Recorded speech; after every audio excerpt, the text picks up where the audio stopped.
Welcome, movie lovers, to Anatomy of Movie. Today we dissect The Great Wall. That's right, the Matt Damon movie that's riddled with controversy, but we're here to tell you why it's not so bad. Stay tuned. Welcome to Popcorn Talk, featuring movie discussion, news, and interviews. Popcorn Talk. We talk movies. And now, here's Popcorn Talk's Anatomy of a Movie. That's right, ladies and gentlemen. Welcome. We have Dimitri Panos. Hey, movie fans. We have Marissa Serafini. Hello, everyone. And I'm Phil Svitek. Welcome. And for those of you joining us for the very first time, it's a pleasure to have you. Understand that the discussion is very spoiler-filled. We assume that you've seen the movie. So yeah, you have been warned. And warned indeed. And as always, we start with overall impressions. So why don't we kick it off with Marissa? Ladies first.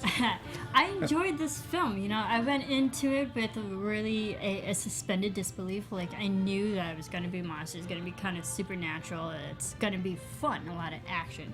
Especially, all I really saw was the trailer, or like the teaser trailer, for the longest time. And then I think it was about a week before I actually went to go see this in theaters, I saw the full-length film. And, the full-length trailer. And I was like, okay, now this is a movie I want to see. And I went into it, and it was fun. And I thought it was a really good movie. There was action, there was humor, a lot more humor than I was expecting. There was, big spectacle of monsters in a battle. It was just a fun movie. And then I walked out, I left on a good note. Yeah, I mean, first and foremost, this is not a movie without its flaws.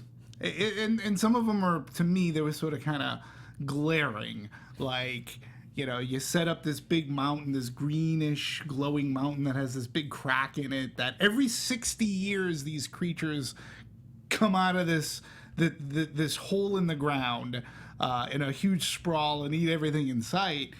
And I'm like, well, you got 60 years and you have gunpowder. Why don't you just seal that crack? That, to me, was a big glaring thing. Like, instead of preparing for battle, just blow up the mountain. Okay. But even with its flaws, the movie looked spectacular, and it was a fun movie. It was a good movie. And there's nothing wrong with being a good movie.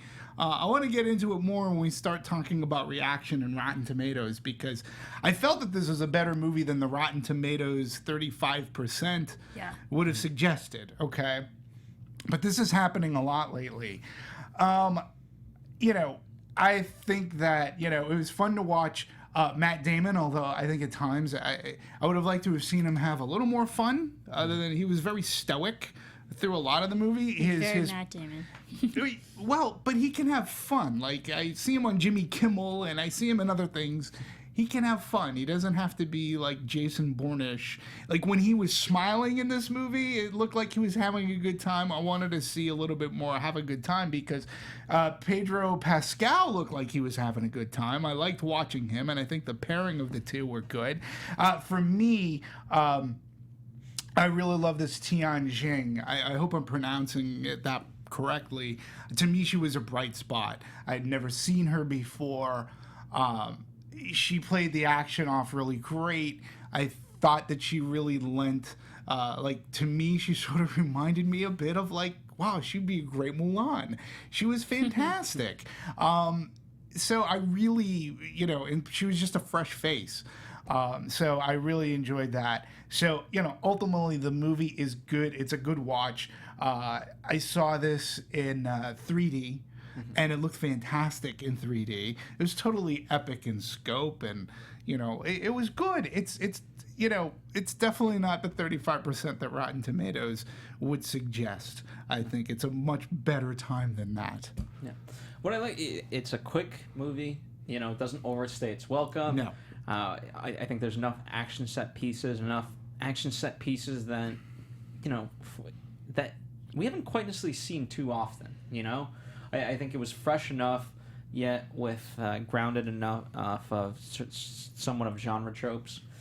And I would say the biggest problem why it's having these sort of things is because of the marketing. Like, the initial teaser that came out was, I think, what threw most people off, and then they couldn't get it out of their minds of what this movie was going to be. Because everything was realistic. Everyone's saying this movie's whitewashed.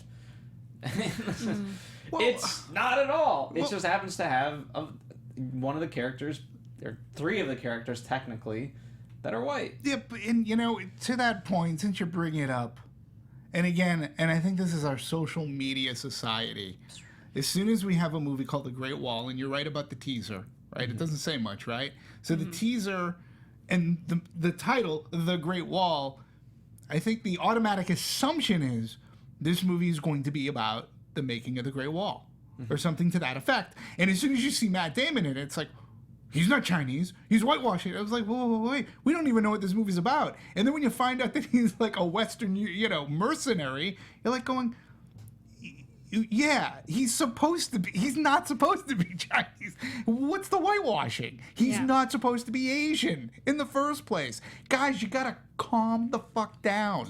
Like, stop jumping to conclusions unless that's the only exercise you're getting. And that's a major thing that people jump to conclusions on this movie without really knowing what this movie was about. And that, I don't know. I mean, I will say, I would have, let's just, we're there, so let's just talk marketing real fast, and then we'll backtrack, I promise. I would have liked to see, as big a star as Matt Damon is, I think the movie could have sold itself in terms of what it was. Sure. You didn't need to beat me over the head that Matt Damon's in this movie. Just show me what the premise is, and then boom, showcase that. Oh wow, Matt Damon is introduced into this. Yeah, I mean, and I'll say, being the obvious token Asian here in the room. Oh, you're not the token Asian. But it's weird. I had to address this. I didn't think whitewashing at all in this film, because I was reading, other people's reviews and how they were so angry that this was whitewashing. I don't think so at all, because even Matt Damon's character, he wasn't sent there to save everybody. He just happened to be there by happenstance and got thrown into the mix. So it's not even his storyline was supposed to be, I'm here to save you all, So I didn't see it in that approach. And even his partner that he was against, he's Spaniard, and we had a strong female protagonist in this film who is Asian. It was like, yeah, there's a white male who might be a protagonist, but the whole cast is not all Caucasian.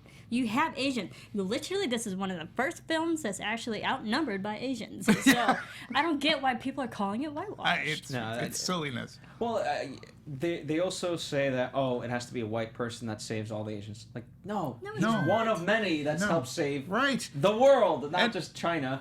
And so, let me throw out a couple of facts. This is the biggest movie ever made in China, $135 million budget. It had over 100 translators on set. Right. And whatever else. It was backed by basically the government of China to be made. So where is this not in love of China? Yeah, no, I get it. And we'll go into more of the making and the collaborative effort involved. But again, you mentioned this Tianjing, who plays the female heroine of this movie, stands on her own. She's not she's not a princess complex. She doesn't necessarily need to be saved. She can go out and do she takes charge in even something like the balloon scene, where that was just they didn't even know if they were going to take off or not. And she was very well drawn out. And I like the relationship that she had with Damon's character. To say he's a Western. But even look at it this way: the fact that the magnetic piece of rock, whatever we want to call it. Mm-hmm. Matt Damon didn't figure that out. It was the strategist. Yeah. I know people consider that a smaller sort of revelation, but guess what? That's a huge piece of the movie. It is. In order to defeat the damn monsters. Yeah. Yeah, and if you think about it, if you want to think of another Caucasian person who's in this film, maybe Willem Dafoe, but even he's not a protagonist. He's a villain. If anything, he's fleeing away from he's not there to save, he's there to run. So right. Again, I don't see where the whitewashing is coming from. Yeah, people just have to get their head out of their asses. It was agreed. It was a silly, quick to judge, snap judgment on the movie because people didn't know what it was about. They just assumed that it was about the Great Wall. This movie isn't about the Great Wall per se. It is actually based, and this I found really cool. It's actually based on legend about various things that there's a lot of Chinese legend about the Great Wall. We knew the real reason why it was built and such, but even the movie goes out to say, there are many stories about the Great Wall. Some are true, some are legend. This is a legend. The movie comes right out and basically says, this is fantasy. We know it's a legend. And I found that to be really cool. So it's another universe where... But remember, heroes never die. Right? Legends live forever. Forever. Yeah, and when reporting truth or legend, always go with the legend. Yeah. So right off the top, the movie tells you this is going to be a fantasy-type movie, and it's a good ride, despite its flaws. You have a good time. If it were a bad movie, the flaws would stick out a hell of a lot more, as they usually do if you're watching a craptacular. This movie was not that, and it wasn't whitewashed. It was a wonderful balance, and I loved seeing this fresh-faced cast of people. Yeah, I thought it was fun. It's a good movie. Yeah, and I thought it would just be nonstop action throughout, because as soon as the first seat sort of came in, and it came that fast, I was like, oh, how are we going to get out of this one? We're just going to fight from now till the end of the movie, and it's gonna become boring. But no, they had various they had nice moments of humanity, and questioning. Okay, do you go with the black powder? Do you not? How do you defeat this evil? That because basically the black powder represents the greed in its actual form. So I like those various themes throughout the whole movie. And you know what? To your point, yeah, this is not a legend I've heard of. I like fantasy. And as much as I love Beauty and the Beast and all these other things, yeah, sometimes I want something that I've never seen that's equally as beautiful I've just never been exposed to, and this is one way to do it. Yeah. Mm-hmm. It doesn't have to be... I think it's a masterpiece in a different way, but... I was impressed by the fact that the Tao Ti, the monsters in this movie, are actually Chinese legend. Like, they're actual Asian Chinese monsters that are folklore, and I was like, oh, okay, I had no idea. I thought this was... The mere fact that it was rooted deeply into Chinese legend and folklore impressed me more than anything else. Because if you watch this movie, and after watching our show, you realize that these things that it's based on are true, stories, like Greek mythology, perhaps it'll inspire you to read more about them, like where their origins came from. I think it was great how they blended that in. So this is like Chinese mythology in a sense. And that to me was exciting that they blended it into this movie, which had reality-based. But none of our heroes, none of like our soldiers were steeped in the supernatural. Like they were real people. They didn't have wizardry powers. They were soldiers. They had to fight along this craziness that was going on. But that's what I liked about this film, because it's rooted in the legend, but it's really what they all did when the legend was exposed to them. Mm-hmm. Like they all came together, they fought together, and this was a bigger growing issue that they all just attacked as one unit. And that's what I enjoyed, because it brought in, and I think it showed the Asian community in a great light, because it shows that they banded together through times of adversity. Sure, absolutely. Mm-hmm. And for anyone wondering, by the way, the Great Wall was built in chunks over over anything between 15 and 20-year periods by each sort of dynasty. Yeah. Mm-hmm. So it did not just take 1,700 years. And I believe it's still one of the only things that can be seen from space. I don't know if I believe it. Here's the thing. It's not that it's not long enough. It's thin. I don't know. Depends how far you are. It's pretty big, but... How fat is it? I mean, it's not like, I don't know. Just Google Great Wall from space. Well, people at the ISS, International Space System, can see it, so there you go. The people are questioning if we landed on the moon. I think they saw it in the movie Gravity, too, and so if they said that they could see it, so it's got to be from space. Yeah, because Gravity was the most realistic film ever. In space. To be fair, it was. It was, so there you go. All right, so why don't we backtrack a bit, and let's talk about the I guess, conception of it, or rather development. And Marissa, I know you in particular have a lot on this, so why don't you kick us off, and then we'll fill in the holes as necessary. Yeah, the film originally came from, legendary CEO Thomas Tull, who conceived actually World War Z, and with the writer Max Brooks for that film. But yeah, Hong Kong property development company actually pulled out the last minute for this film, but since then, they quietly kind of put it back together, and with the former CAA boss Peter Lorre and his long-term investors and the China Film Group got partnered with this film and helped finance it, and it kind of slowly came together because it obviously it got backing from China and American help as Huge, well. yeah. And Thomas Tull, he's a movie monster lover. I mean, this is the guy that's he brought us Godzilla Pacific Rim, which is a legendary film. I believe the Kong movie is in part legendary. He likes his monster movies. So this is right up his alley, and he had fascination about the Great Wall as well. So yeah, this is something that's been gestating for some time, and it's one of those things when this kind of a project gets put together finally. Getting Matt Damon on board, getting the right director on board, which I think he was the right director for this project too. Yeah, I mean, he's a legend in Chinese culture. Absolutely. Yeah, he's big in China. And I think that with his, with the talent involved, they put together a very colorful, stylistic yet not overly flared, good action movie that had a good pace to it. And it was a good monster movie, although the monsters were unique in their way, although somewhat reminiscent maybe of some of the monsters that we might have seen in, say, Pitch Black or something, but or even to an extent Avatar. But still, they had this unique hordish quality. Anytime anybody mentions a queen, I always either think Borg Queen or I think Alien Queen. But I like the scene with the queen and they were protected. I guess the one thing that if somebody wants to point a finger, there wasn't a big monster.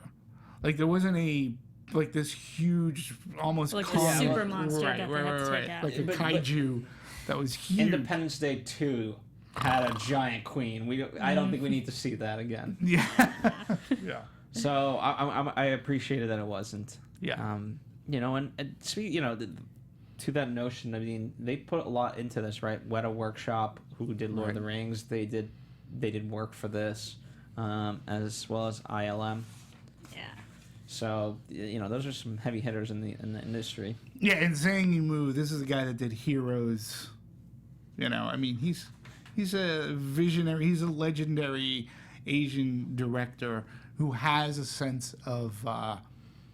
He makes things look great. Well, and also he knows the culture, and he also directed the Beijing China Olympic opening, and which was historical. If anyone didn't see that, go back and watch it because it's phenomenal. Absolutely. So he really is well versed in Chinese culture, but he can really showcase it in a positive light. Yeah, and it's a big spectacle that's just amazing to watch. Yeah, absolutely, and that's a big component of this movie. I mean, when we're first, what's nice about it, at least for me, because Matt Damon is the outsider, I like him. I'm an outsider, and so I'm watching this, and much to his quote, I've never seen anything like this.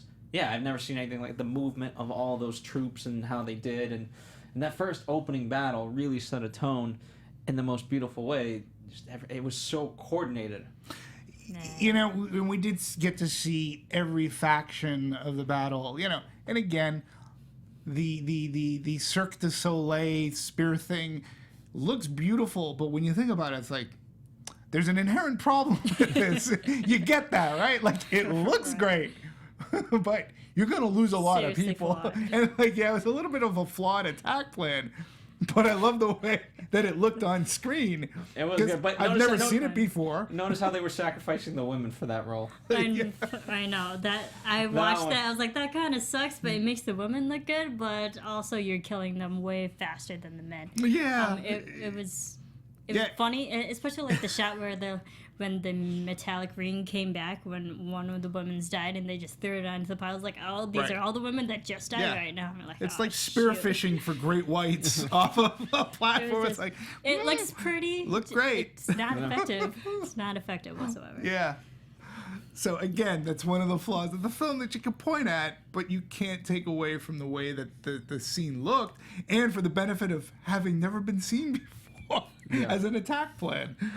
It looked, the way that it was filmed was great. Yeah. So.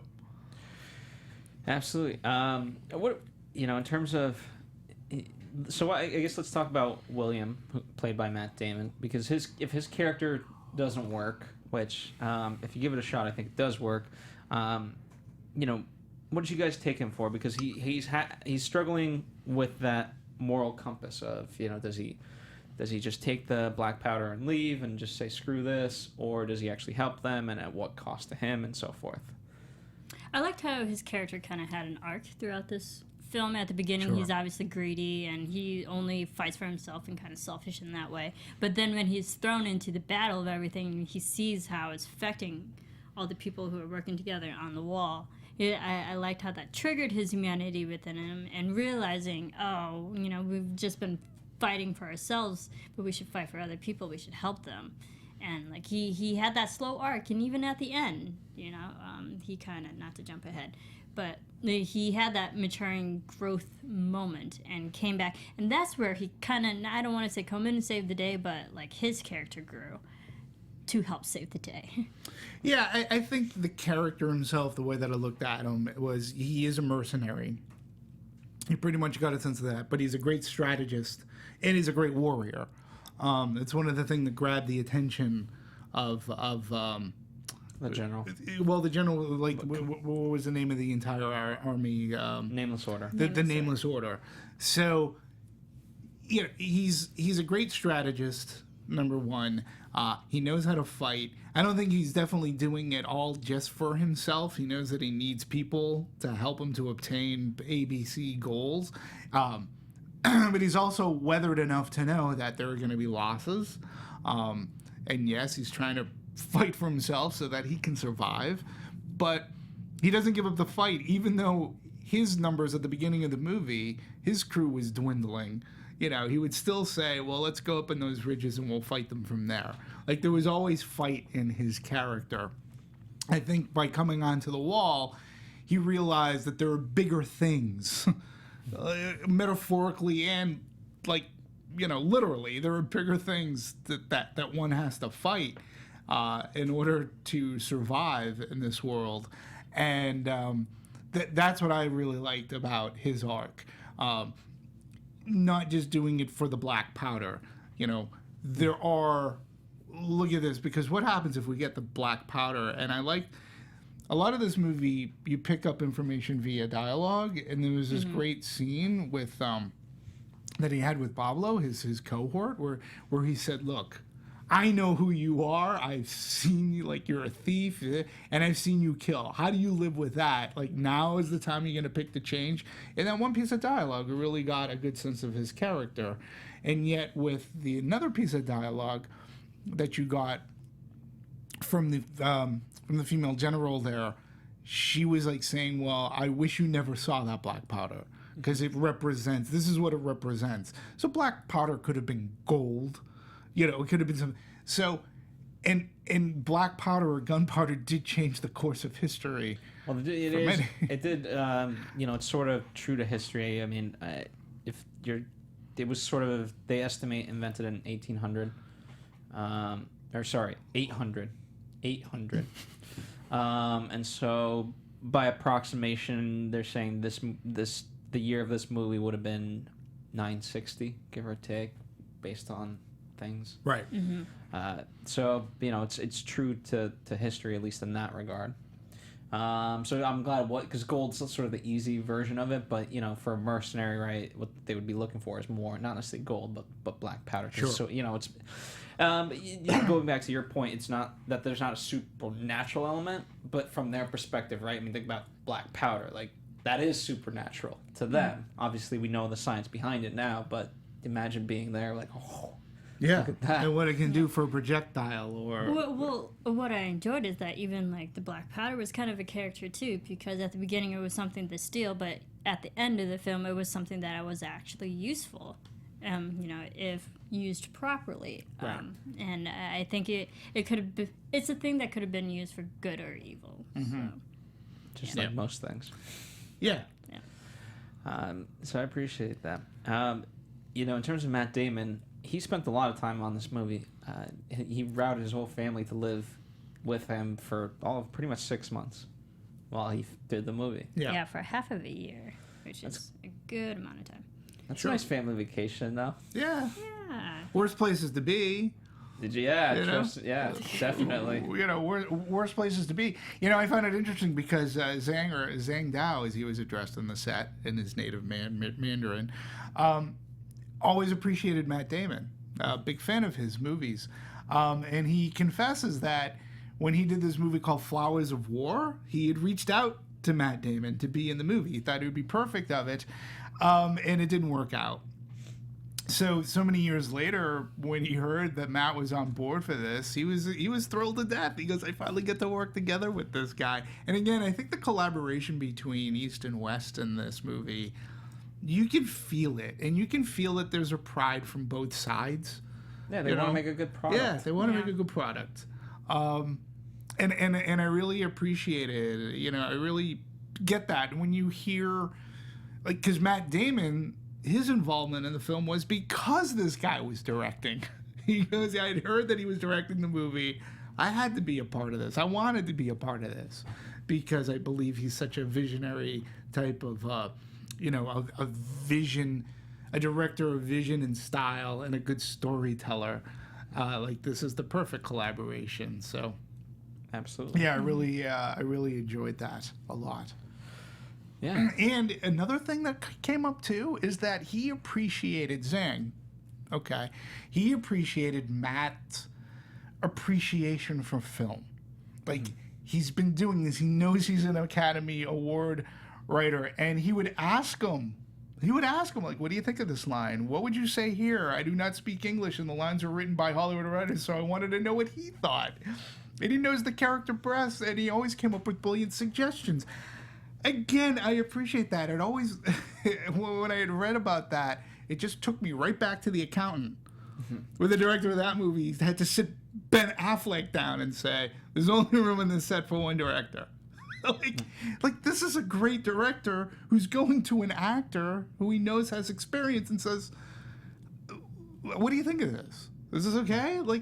That to me is a good collaborative process. And that means his ego is checked at the door and they just want to do a good movie. I respected that from him. Yeah, because here's the thing. I don't think Matt Damon was going to go up to him and be like, hey, you should move the crane this way. Right. No, he's got that part of it, but in terms of what's said, yeah, you can ask Matt Damon. Yeah. Sure. So I don't even think Matt Damon would have been such a jerk to go, excuse me, I think I should do this instead. He would have. I think he showed up to work, and just because the director allowed him or offered or volunteered to say, hey Matt, what do you think about this? I know this is the way it's written. How do you feel about it? I appreciate that. Yeah. So. I think I agree because to me that's just a good general way to get most out of your people. If you can engage them rather than just them being button pushers or just people that just clock in. Sure. It becomes a little bit different. Yeah. It's really just like an artist appreciating another artist's work. Yeah, absolutely. And using it. If you have the talent, use it. So, it's good. So let's talk about Commander Lin, because as you mentioned, she had a huge on-screen presence.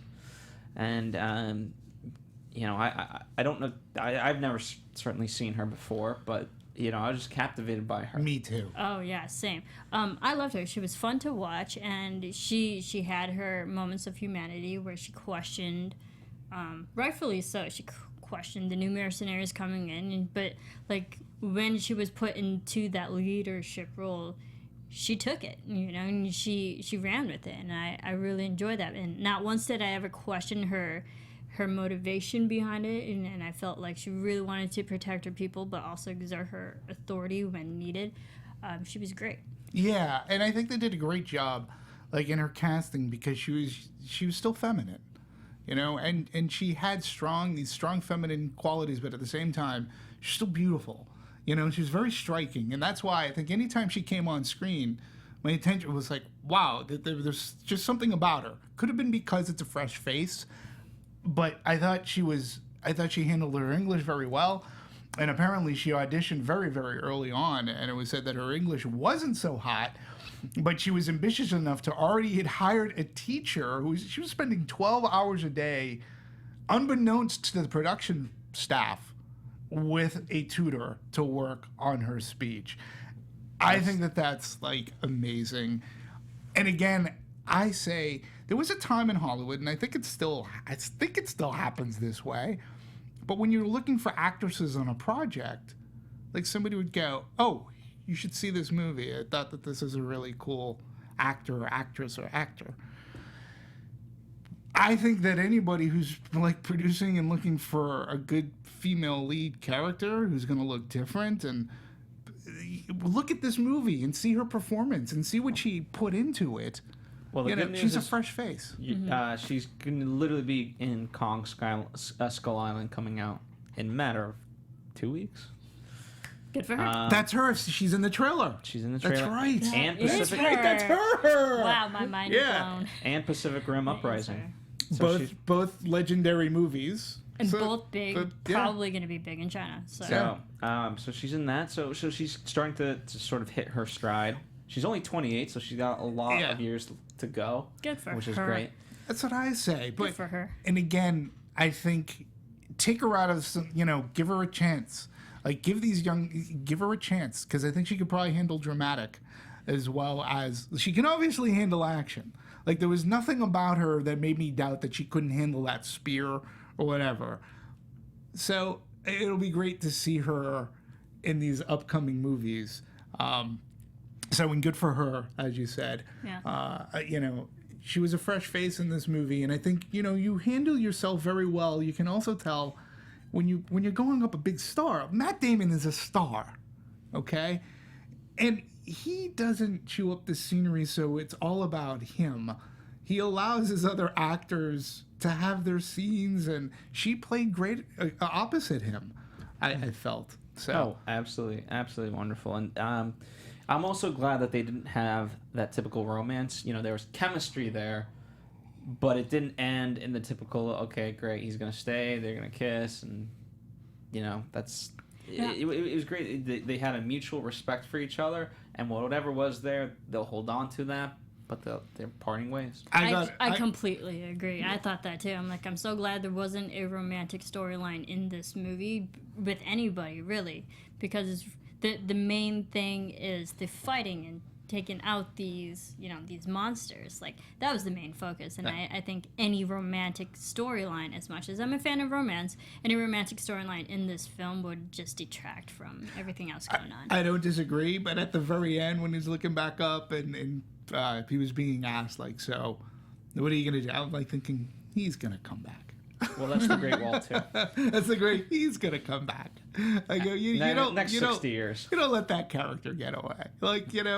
And again, because I think it gave him such purpose, that he walks away with an arc. I'm just like, oh, he'll come back. Interestingly enough, the actor who played the strategist, Andy Lau, he played the same character that Matt Damon did. So in Internal Affairs, which is the Chinese version of The Departed, they basically played the same character. I doubt that they talked about that much, but you don't know. Maybe they did. Yeah. Maybe the same acting range then. Yeah. But I just found that as an interesting fact.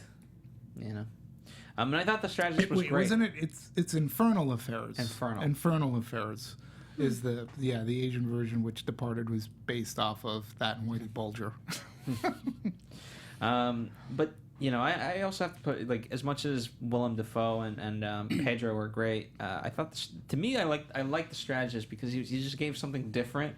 And I've seen enough movies and TV shows where I don't know, there's the seer and can kind of see various things, but I just like that he was just a strategist instead of being this like a wise old man who could see into the future and like predict things. It was just okay, we're gonna figure this out through somewhat science, if you want to call it that. So I appreciate him. I thought it was a lot of fun. Yeah, I thought so as well. But I did think though too that Pascal was. I thought Pedro Pascal was a lot of fun in this movie too. Yeah, he was. And definitely comedic character. Absolutely. Comic relief. And he was. I guess this is important because this movie reminded me. It did remind me a little bit of Game of Thrones. There were parts that actually reminded me a little bit of World War Z, with the way that the monsters were climbing on top of each other to scale the wall, and then they'd fall backwards and such. And then when you look at Max Brooks, Pedro Pascal, who is Oberyn in Game of Thrones, and I believe Raymond Djawadi did the music for this. It had that grand Game of Thrones, so I was like, okay, I get it. But he was really funny. What I liked about him is that he actually wrote a letter as a younger person to Zhang because he had seen one of his movies with his dad. And he had written him a letter about Chinese cinema, and he got really hooked into Chinese cinema. And so it's like one of those things where things come full circle, and I was actually working with him and collaborating with him. It was a dream of his to work with him, much as the director. It was a dream of his to work with Matt Damon. And they said that he was the first choice, like when they were doing this. So, and I think it worked. And he was a good comic relief. Too. You mentioned Willem Dafoe. It could have been anybody. Yeah. Well, it was supposed to. Bryan Cranston was sort of cast for that role, but then he couldn't do it. I don't know. Willem Dafoe just has such a unique face, and he's sort of known for being the villain. I don't know. There's just something about his face that you just don't trust. Sorry, Willem. Yeah, he gets typecasted as like the evil villain or the one to enigmatic, really. Like you can't trust him. Honestly, except in John Wick, he actually played his buddy. That's true. But honestly, like if you take Willem Dafoe, his character out, I don't think it would change the movie. Like he might have had moments that he explained the black powder, but other than that, I think you could have given those lines to someone else. But I don't mean to sound mean, but you could take Willem Dafoe out of this film and it would be fine. Well, then Commander Lin never learns English. No, but I think what you're saying, the character or the actor? The character more so. Oh. I think the character wasn't as memorable as it could have been. That's like, to me, the character, to an extent, was sort of necessary, but it was so subsidiary that almost anybody could have played it. I understand why Willem Dafoe would have jumped at the opportunity to work with the director, and this looks like a grand experience, so I understand, and it was no fault of his. I just don't think that there was much to the character other than he was a greedy bad guy, and like, wow, you needed 25 years, and you're just waiting, like for other people to help you get out. For other people to help you get out, like you couldn't have concocted, like you had all this planned out. You probably could have done it on your own. He knew where all the exits were. He knew the time of the guards when they switched. I was like, I don't believe that you needed two other guys to help you build. To be fair, was also he could carry more gunpowder. He could carry more gunpowder, but also, before then, the army wasn't distracted, or we don't know quite what they were doing. But right now, they're battling the forces of evil that are about to destroy the world. They're a little bit preoccupied. Whereas before, maybe they weren't. Yeah. So I buy into that. That is, I mean, I think like there could have been more to his character to make it a little bit more interesting. Yeah, he taught Commander Lin English, but not once did we ever really see those two alone together in the same room, where you can maybe think maybe he was the surrogate father towards her, and like she respected I didn't need him him a lot. to be a surrogate father. No, Dude, but I the didn't thing need is, like, even his character at the end of the film, like, he didn't really end up being a good guy. Had he had a character arc, I would have liked him more. Yeah, again, I didn't need his character to have an arc. However, just expanding on what you were saying, it would have been, that character might have been better utilized had he been an interpreter. Had he been, like, in the battle rooms or the strategy rooms and maybe interpreting certain things, then you go, oh, okay, he's an interpreter. So there's a reason why he's there. And, you know, now that he sees two other people, you know, Westerners coming in, maybe that's his chance to get out. But there was if they had shown that there was a usefulness for his character to be there, like you said, we never see him teaching English. But if he was in there and he's interpreting English, then I'm like, oh, okay, I get it. That's why he's there. That there's a use for him, other than just being, you know, coward. the third banana bad guy. At that point. I don't look too far into it. I mean, if there's anything, unlike us who treat our prisoners like assholes sometimes, you know, they treated him pretty well. Sure. So that's what I'll take away from it. I don't know. He had room I and board didn't and care. food. Room and Probably board and really food for good food, 25 too. years. He was fine. Yeah. Yeah. So that's what I take out of it. Any other actors that you guys want to touch upon, or characters? Obviously, all of them I thought were great. The young kid. The one who helped him, Yeah. Lu Han, I believe, in the bear troop. Yeah. So I think that's who he is. I I liked him liked- because he even had an arc. He had an arc, and I like that character. And again, I think that character is integral because that's somebody that, like, Matt Damon looked upon him and said, hey, this kid could stand up and fight. Like, he was looking at him going, you know, this is a kid I could probably take with me. Like, I would have him in my clan if I had the Braver than you opportunity think. to. Yeah. Braver than you think. He's braver than you think, and when he sees him getting pushed around, he's like, that's stupid. Like, you know, and I liked the kinship that they shared and said, yeah, you know, leave him alone. He's a lot braver than you think. And then we see his bravery, you know, with the ultimate sacrifice. But I like that character. You know, you could say he was a red shirt, you know, he's going to be disposable or whatever. But I just sort of liked the bond that he had with Damon's character. And the fact that he, you know, his bravery not only comes in the last piece, but the fact that he stood up against his own people and said, hey, no, I saw him. He was trying to prevent this. I mean, that's a big order. And he still got beat up for it. Like, you know what I'm saying? Yeah, it was brave and Yeah. bold because, like, even him at the beginning taking care of the prisoners and then, like, letting them go and Right. then defending them and then ultimately saving him. His character had a full arc. Yeah. I really enjoyed him. Yeah, I liked him too. I liked him. You know, usually they can be overly sympathetic or whatever, but you got it. It made sense. I like that character. Yeah. So. He was a lot of fun. And then I think I liked what they did with the original General and Commander Lin. Yeah. I thought that was very sweet, almost like a father-daughter, but, you know, at no point is it stated that they are father-daughter. But I appreciate that his first, when he dies, it's a very tragic scene, and then he just that's it, you're it. Mm-hmm. No questions asked. Yeah. I liked it. a good scene. I think it was great to show, you know, that mutual respect for each other and from one authority figure to another and literally passing on the torch and obligations. And I loved how immediate it happened because, like, you are now the commander of everything. Everyone listened to her and no one questioned it. Mm-hmm. And I, maybe from the feminist perspective, but, like, I enjoyed how the role, that leadership authority, got passed on to a woman. Yep. And everyone's following a woman. Yep. Taking and it charge. wasn't questioned. Yep. Yeah.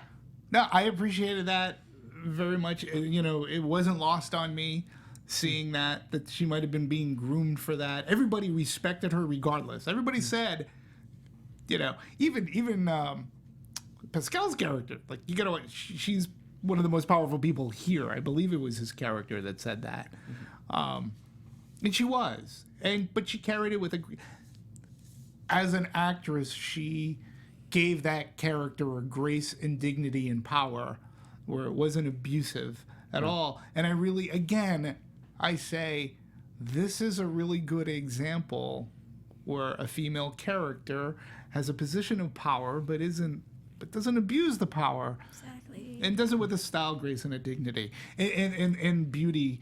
So she has it all. The relationship sort of kind of reminded me of, speaking of monster movies, a little bit of Pacific Rim between Idris Elba's character in that movie and Reiko, another very talented Asian actress, because he became her surrogate father, and she became a woman in power within that kaiju camp, within making the what do they call the robots that would fight them, or those vehicles.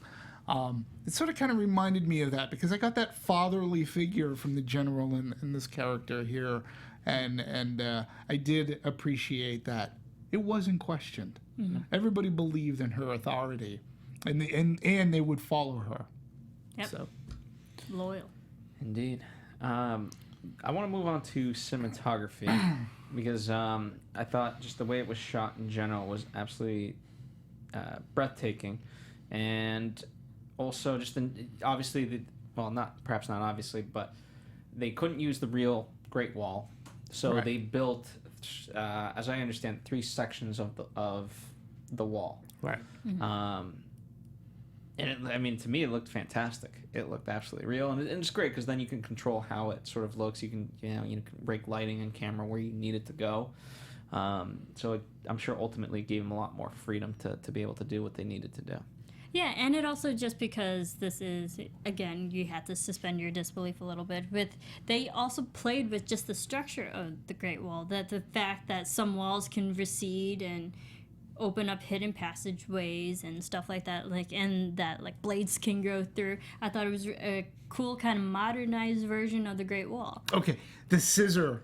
Yeah, the scissor blade. That was awesome.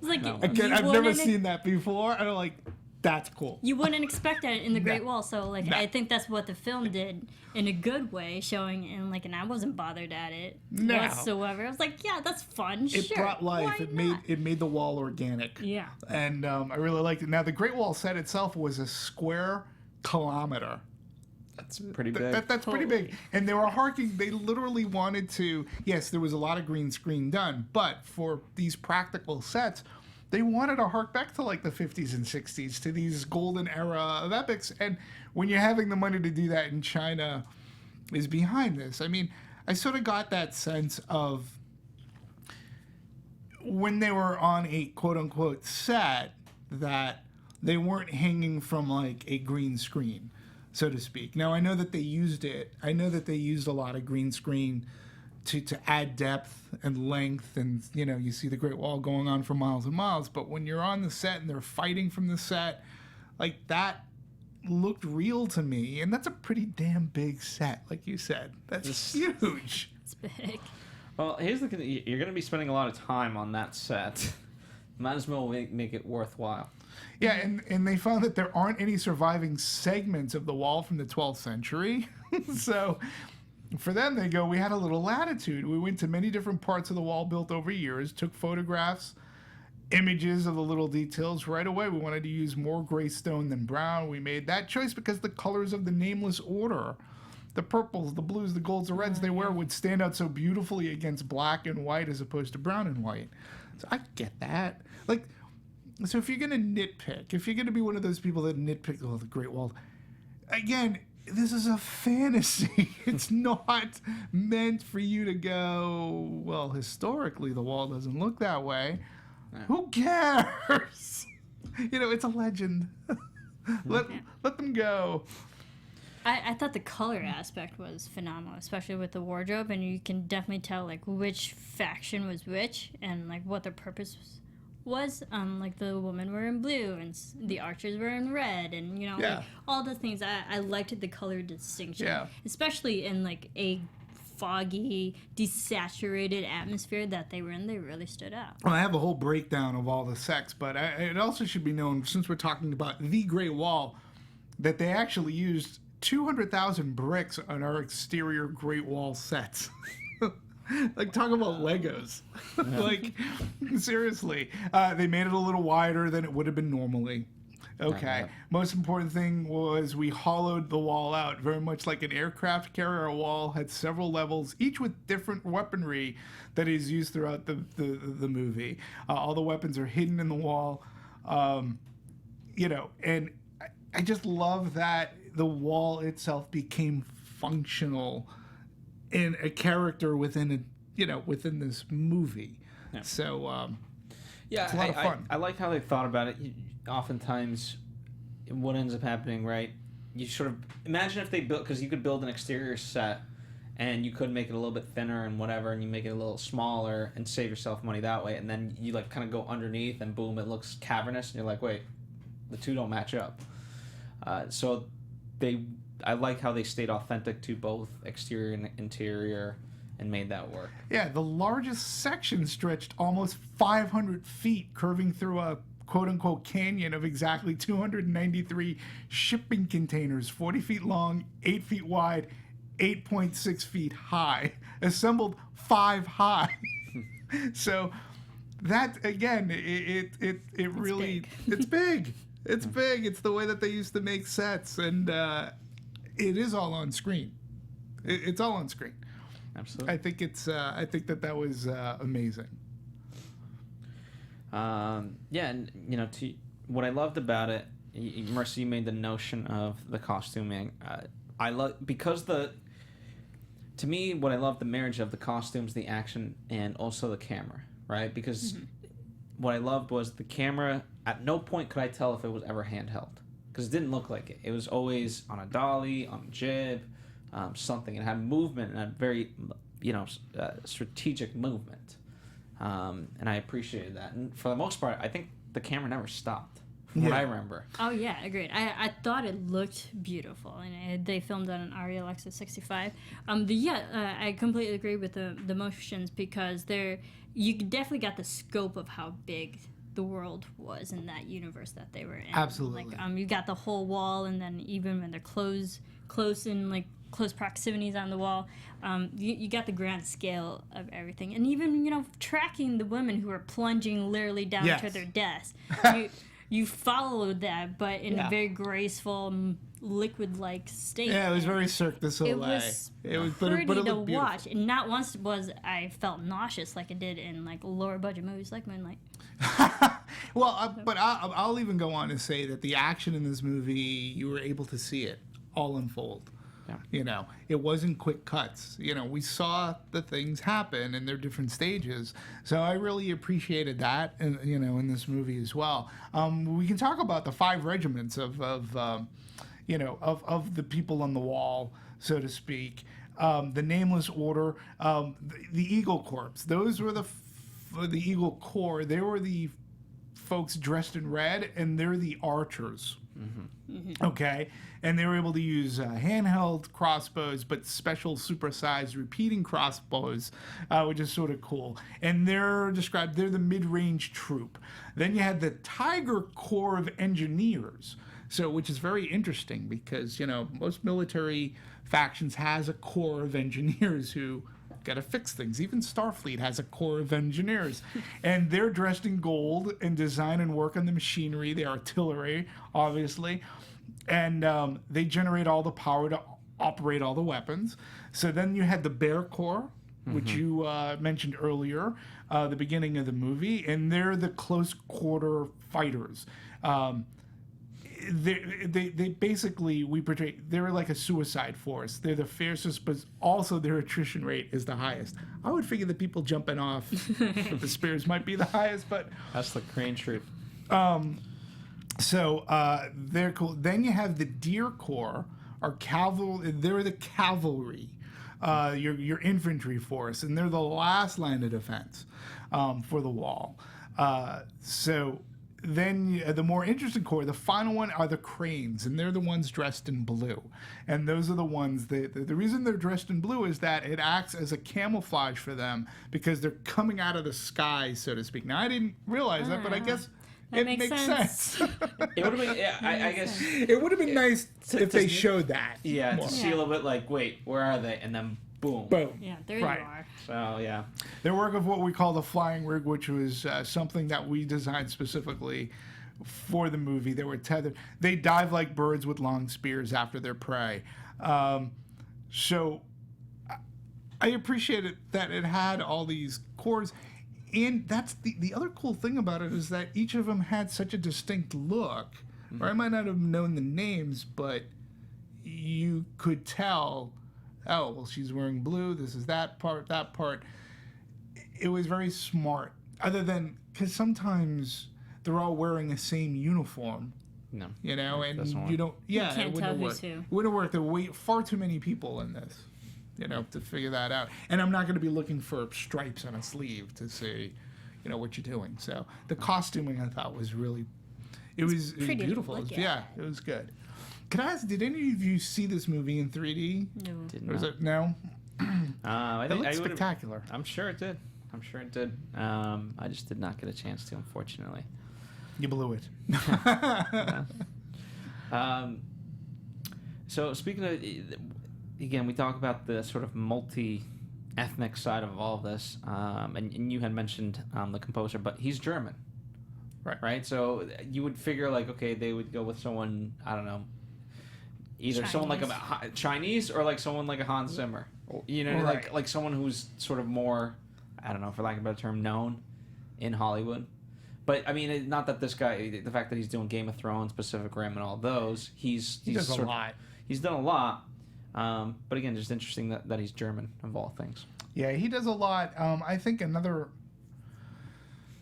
you know, the music. Okay, when you mentioned the music, another cool aspect of this movie was the source music, so to speak, the music that was in the pounding of those drums. Oh, that was so awesome. Isn't that awesome? Like, I That's thought that was awesome. so cool. And the fact that they had like different types of, you know, whatever beats Yeah. when like for a different call, I thought it was great. And Yeah. I thought, and again, another great way to show the actual Chinese culture Sure. Yeah, because that's what they did. and those scenes were great. And I gotta what tell they you do. too, they looked amazing in like 3D, and the way that they were banging those drums for the various battle calls or what you're gonna do. That it Cool. looked great. And again, it's parts like that that I go, how can you not appreciate this? And how can you not at least have like, you know, forgive this movie its flaws, but pick on other movies whose flaws are even as glaring. But this one, I don't get it. To me, this had plenty to look at that I was like, that was cool. And it sounded so awesome in the theater I was in, you know? Yeah. It was great. I absolutely agree. Anything other production-wise that you guys want to talk about? Well, Well, a little bit more about the music because I mean, yeah, we had ramen, but also the Chinese were very heavily involved in the music. There was a Chinese pop diva Jane Zhang released you're right. a song called Battlefield that helped promote this film, and then there was another Chinese artist who helped promote another song for this film. So yeah, we got. And there was a collaboration one too. Yeah, right? we got the composer who's German, but we also have like actual pop culture Chinese artists also promoting it on their end for this film. So Well, I wanted to talk too a little bit more about the costuming because when you think about it, again, they were going for practicality other than just digital, you know, putting people in there digitally. So Mays Rubio, who worked on, you know, a movie like Avatar, Apocalypto, she designed costumes and wardrobe for like hundreds upon hundreds of extras for like an entire army. And they're in full battle gear. And each one had to be so color faceted, like, so rooted in the color. You know, and she was working with a staff of 6 craftspeople. Each one had specific tasks in the strategic military functions of defending the wall. These are the characters. And it was challenging to make those costumes because each one had to be very specific, as each corps had a different rank and responsibility. Each set of armor had about 18 elements to it, which is pretty cool, including typical pieces such as the helmet, the plate armor for the for the shoulders, the plate armor for the forearm. I think that's crazy. And she did this for a ton of people. She and her team fabricated everything at the China's Barong factory, a place familiar with Zhang's past work. The talented team took virtually over the entire factory, given that she spent months making 863 hero and stunt double costumes for the film's 40 key speaking roles. In total, more than 10,000 costume pieces, 13,140 to be exact. Okay? For the key cast. That was for the key cast. Okay? And the 500 extras who played warriors in the 5 regiments of the Nameless Order. That's crazy. It's a lot of That's cost. crazy. I wish we had our friend from Triple X here to talk about that. Because that's crazy. That's a lot of costuming. Dimitri's talking about Kim. Kim, who was the costume designer for that. Yeah, it would have been great to have, just to talk. That's a lot of people. That's a lot of, segments and costumes. And they were great, though, and I felt nobody said that they were outside of the time period, but they looked organic to this movie. Mm-hmm. They fit right. Yep. I couldn't tell. They looked fantastic. Yeah. Absolutely. And Marissa, you had something to add that you also wanted to talk about. You want to talk about music, right? Add on to music. Oh yeah, no, that was it. The fact that we had big Chinese artists promoting songs, let alone the actual composer. So it was just a team effort of just the music in general. And I think I was listening to the soundtrack earlier today, and there's beautiful composed music, but that also is underlined with the mandolin and all these actual Chinese instruments. That's actually true to the music in the Chinese culture. And I think it was a nice, perfect blend of contemporary music to the actual historically accurate type of music. Yeah. Yeah, we if we can too, we should talk a little bit about the monsters of this movie. You're right. You're right. I mean, the Tao Ti, and just a little bit of background. They weren't a creation for the movie, which I thought they were. So I found it very interesting that they are actual part of Chinese mythology. The dragon had 9 sons, and one of them was the Tao Ti. Now, they spell it a little bit different. In the Chinese, it's one word, as in this movie, it's 2. The creature was known for having a voracious appetite, and it is scattered throughout Chinese culture. It's never been realized in this form before in a film. And the one thing that made it stand out, two things for me, were the eyes and where the eyes were placed, because the eyes were more or less on what I guess one might consider the shoulders. Sort of, kind of they weren't on the head. Wider part. Yeah, they would. Where they would be, where gills would be on animals, or they were misplaced. Yeah, and the way in which they communicated, which was with the vibration of their Gills. Yeah, the gills. They just look like gills. Yeah. Antenna-ish So that I thing. hadn't seen before. Now this I didn't. There were 3 different types of Tao Ti in the movie. There's the drone. They're the foot soldier. They're the first wave, the scouts.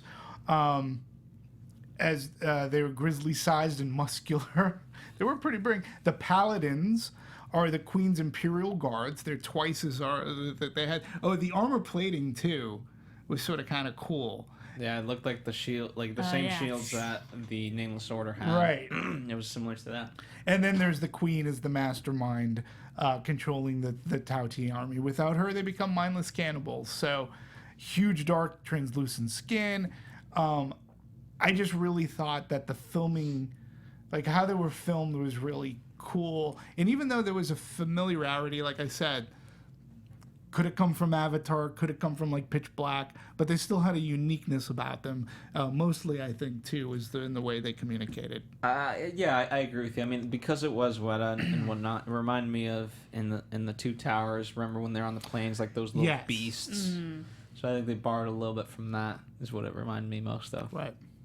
So, but hey, I can't criticize them too much. No. Go with what you know. Yeah, and then the other thing that was sort of cool too was Matt Damon learning how to shoot a bow and arrow. He did. I thought that was spent a lot of time learning in Hungary. I like how the bow and arrow is like becoming a popular thing again, thanks to film. You know? Yeah. I mean, it's like the bow and arrow is a formidable weapon, and I love how it's making it's kind of mainstream again. Yeah, and there's actually I guess there's something called like quick shot, or there's like, you know, the way that Legolas was like shooting a bow and arrow, but there's a gentleman by the name of let's see if I can find Lajos Kasi, and he was the one that trained Matt Damon onto doing it and how to hold multiple arrows in a hand to shoot them off. You know, because that scene in the great feeding hall, the great hall, that was sort of a cool scene, you know? It was like, okay. Do the cup trick. Yeah. Let's do the cup trick. The cup trick? Not that again. Let's do the cup trick. Well, turn around. You sure you want me to? Yes, just do it that way. It was a good scene. It was a good scene that establishes him. I thought they had like some of the best editing too, where like everyone was just amazing, and then they cut to him just yawning like it. It's like, speed archery is what that's called. Speed archery. So that was cool, and he did put a lot of hours into learning how to do that. So he looked natural at holding one. So yeah, you give him credit. I like the evolution of the weapon as well, because even when we had the spears, and they even made the the metaphor for whaling. And the fact that they use spears to get a hold of the Tauti, and when he's down there on the ground, and they had the different type of arrows, you can hear the arrows coming, and you can hear where the danger is lurking from. I thought that was brilliant. I never saw that coming. Again, a really cool plot device.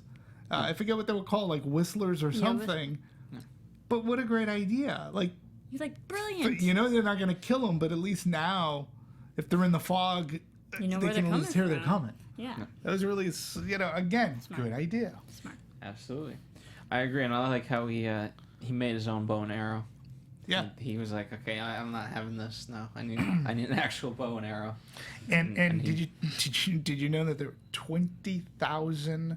We passed the 20,000 mark in the number of props manufactured for this movie. That encompass swords, knives, spears, bowls, goblets, furniture. That is a lot. 20,000 pieces of props. And in like an hour and 45-minute movie, that's a lot.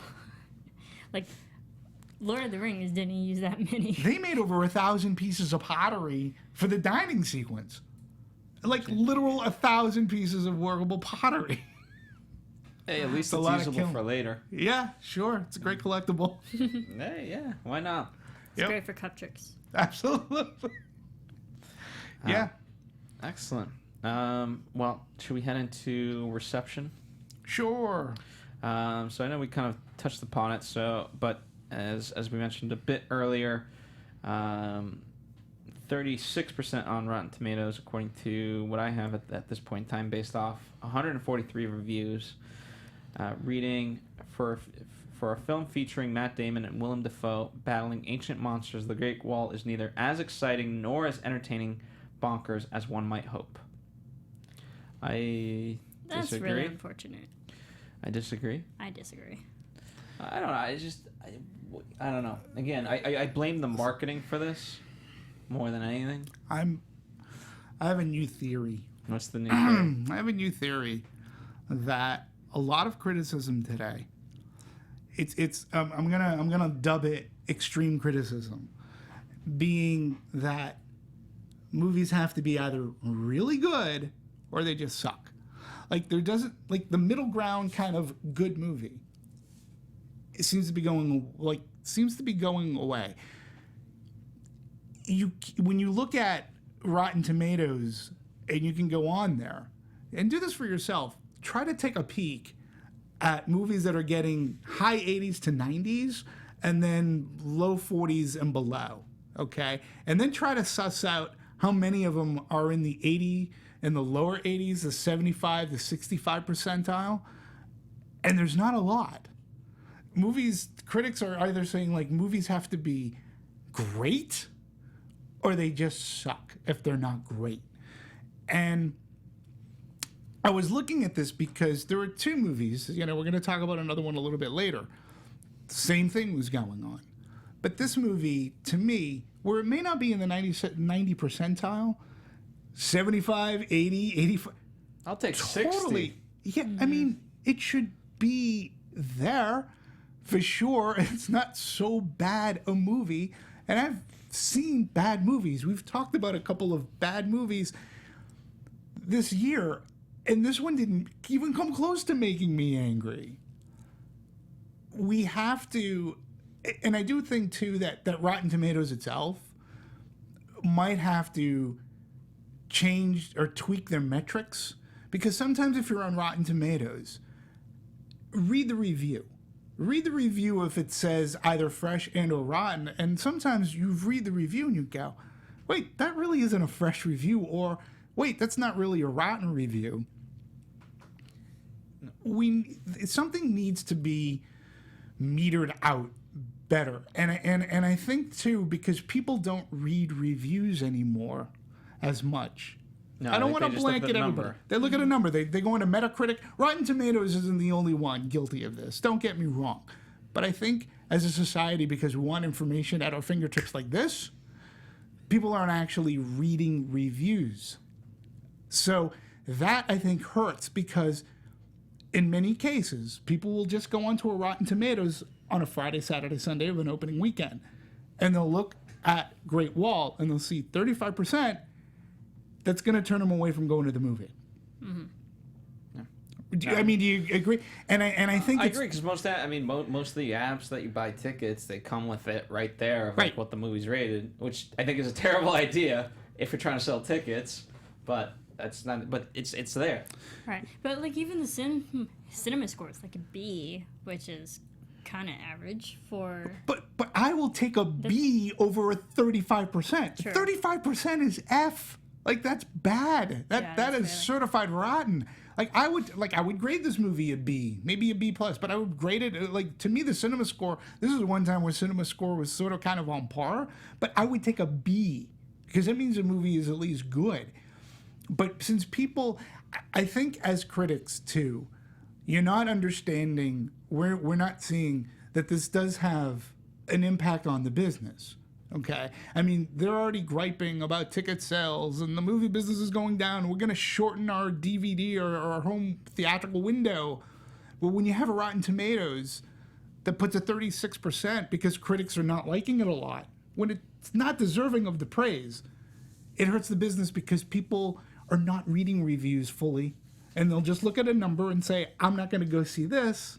No. I might not go to the movies at all this weekend. I mean, I also think so. Oh, sorry. I also think the whitewashing might have taken effect on the score as well, which is unfortunate. It doesn't deserve that. I also think it off your point, Dimitri, it works in two ways. I think it's a greater issue in terms of news. Something either has to be the best something or the worst something.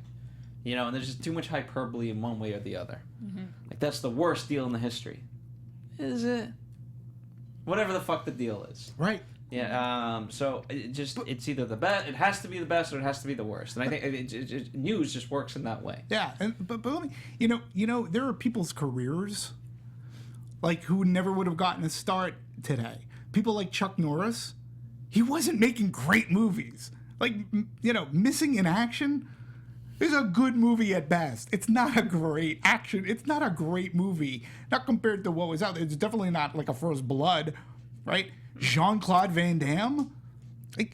They were making B action movies, but they cut their teeth on that, and then they became bigger stars because they were in movies that people saw, but they were good movies, but they're not great movies.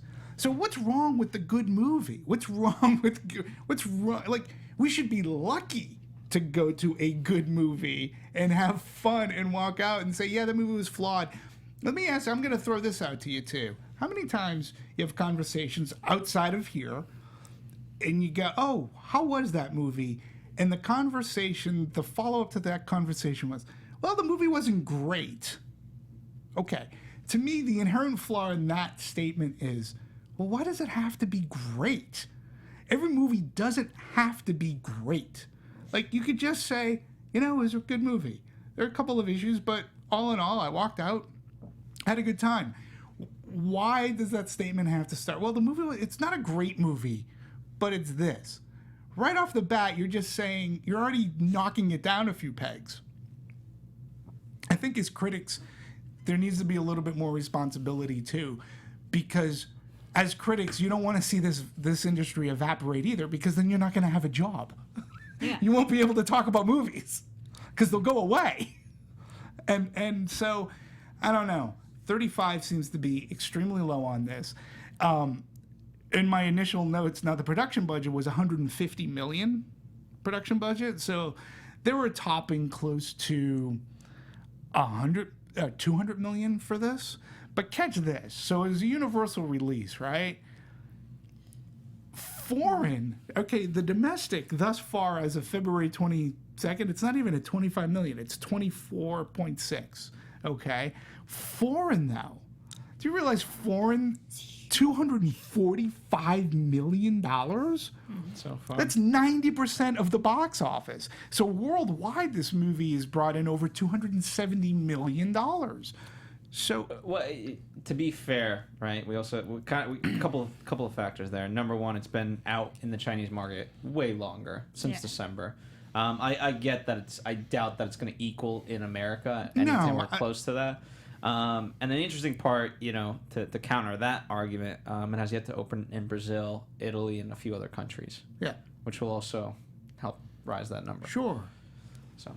Yeah. You know, but I'm not saying that it should do $240 million in the States at the end of its run, but it certainly deserves a hell of a lot better than its opening weekend of $18+ million. Yeah, I would eventually 80 million. I think could have been a decent number at it. That's doable.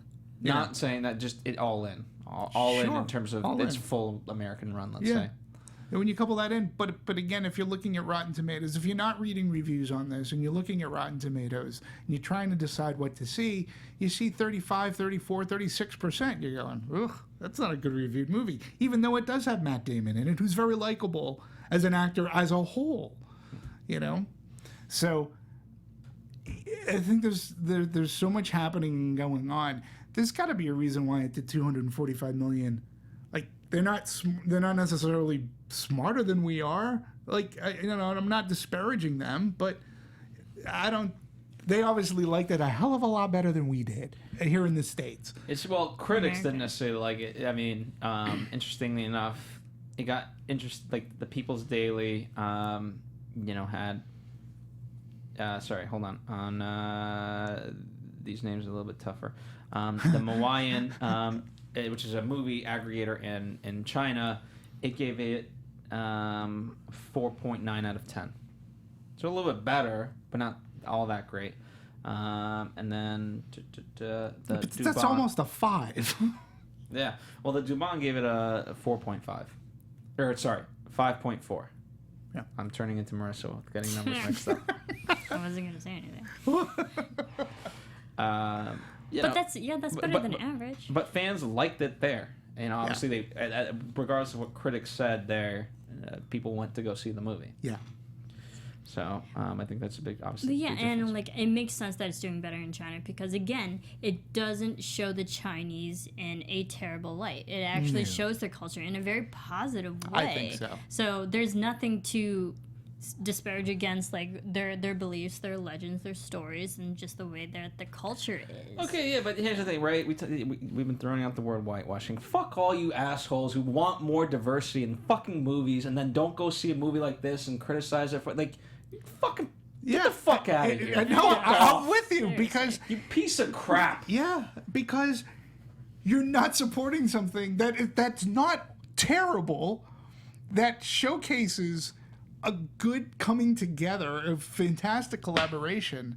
And you're seeing you're seeing good cinema. You're gonna walk It's out a quick going, watch. it's- Like, yeah. you know, there's pieces of shit that are like 3 hours long. What the fuck is that? Hey, we This saw is a movie quick. not too long ago that was 90 minutes that felt like 3 hours. Very true. And you guys, Okay. I'll say it, Jackie. Okay. I can Yeah. jerk off and make better art than Jackie. Yeah, well, there you go. That's how strong I feel. Sorry. Yeah. Now you made me angry. Yeah. Well, Fuck off, people. yeah, I just think that this movie deserved a better fate. All things Josh, make sure to considered. mark this as explicit. Please. Well, but like, I'm glad, despite what people are saying about it, I'm glad that this movie still, in a way, is very successful. Yes. Yes, I think the numbers speak well for itself. Despite what people are saying about it, it still became a successful film. Yeah, but again, all the critics that say they're liberal and they're all inclusive, fuck off. Yeah. Yeah. Fuck you. Yeah. That's all I have to You say. should have a movie that showcases that. Listen, Universal, Universal Foreign is very happy. Okay, like they're China's really happy. happy. China's very happy in their sales. Domestic sales, not so much. But this movie is far better than the 35%, folks. I'm just telling you right now, 75, 80%. Like if I were rating this on 5 stars, I'd be giving it 3.5. Not a bad thing if I was going forward. Definitely, it's a 2.5 movie. It's not great, folks. It has flaws, like I said on top. But you're gonna come out. You might go see it as a date. You're gonna come out and go, movie's pretty good. I had my good popcorn. Movie's pretty good. I enjoyed it. Visually, yeah, it was a lot of Visually, fun. It's a lot of fun to watch. It's a lot of fun. And so, unfortunately, I don't think I don't know how much it will continue. But if you like Matt Damon, you're not going to hate him in this movie. And you know what? You're going to see something fresh. You're going to see fresh faces up on the screen. That's not going to take you out of the movie because you're going to go, oh, there's another movie star. You're going to get embroiled in a fun story. So I don't know what to tell you. All right. Well, now that I've said every explicit in the feel English better? dictionary, why don't we wrap this up? Thank you guys for watching us. Let us know your thoughts and opinions. Do you side with us, or do you just honestly hate it, or or where are you? I don't know. Let us know.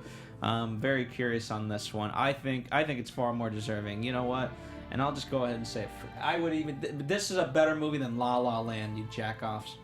Yeah, hey, You know listen, what? it And was I agree fun. with that, actually. And I I had love fun. musicals. Yeah. I agree with that. I've been trying to think of the movie, this sort of Reign of Fire with Matthew McConaughey. Oh, and dragons?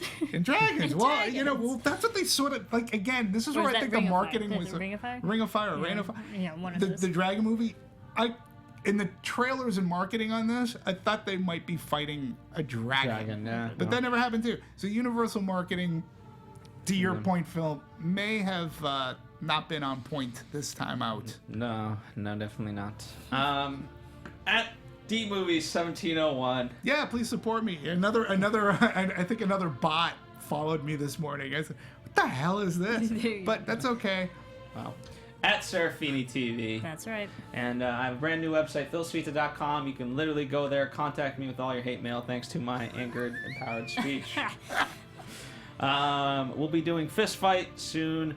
We've got our Oscar predictions special for you, so definitely check that out. And next week we're doing... What are we doing next week? Get out. Get Out. That should be a fun one. Key and Peele. Jordan. Yes. I'm sad that they're not quite doing it together, but we'll see. Yeah. And tons of movies coming out. Beauty and the Beast, Black Panther, so many great movies coming out. Kong, Skull Island, that's coming out. We mentioned that. I'm sort of looking forward to that. Yeah, Am I that'll like be the fun. only one that looks like that movie could be fun? And we did Pacific Rim, which was our first one. Yeah. So we'll yeah, find there out. you go. All right, guys. Thank you for joining us. Always a pleasure. Until next time. Bye. Bye. From producers Maria Menounos, Kevin Undergaro, Phil Svitek, and the rest of the Anatomy of a Movie staff, we would like to thank you for listening and subscribing to the show. If you have any questions or comments, feel free to email or tweet us. I'm Sir Richard Wentworth, and this has been Anatomy of a Movie.